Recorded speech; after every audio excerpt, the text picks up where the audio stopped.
Last week, the US Federal Reserve held its first monetary policy meeting of 2019. The FOMC statement and Chairman Jerome Powell's subsequent press conference confirmed to many analysts that the central bank has performed a dovish pivot. The Fed removed the phrase further gradual increases in regards to adjustments to the Fed funds rate and instead said that it would be patient in future.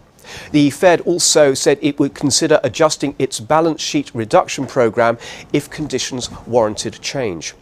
All this contributed to a sell-off in the US dollar in a move which saw the Aussie dollar and emerging market currencies as the major beneficiaries.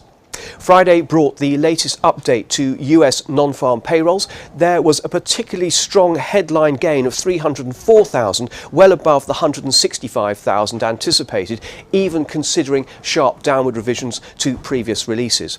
Average hourly earnings came in lower than expected, suggesting that despite good employment numbers, wage growth inflation isn't a worry for now. Later that day, there was a blowout ISM manufacturing PMI, which showed that in contrast to Europe and China, that the US manufacturing sector remains buoyant. Given the strength of last week's data, there's a danger that the markets will misprice the likelihood that the Fed won't tighten again this year. This chart shows rate hike probability from today through to December 2019. This week is a little less hectic than the one just passed. China's markets are closed for the New Year Spring Festival. On the economic calendar, on Tuesday we have the Reserve Bank of Australia's rate decision along with US ISM non-manufacturing PMI. The Bank of England's official bank rate and quarterly inflation report is out on Thursday, and the fourth quarter earnings season continues with results from Alphabet, that's Google's parent company, after tonight's close.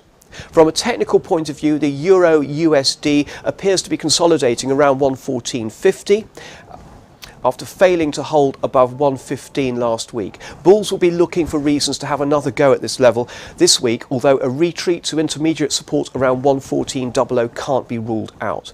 Gold is seeing some profit taking after surging above 13.20 last week, but technically the overall picture looks constructive, particularly if it can hold and consolidate above $1,300.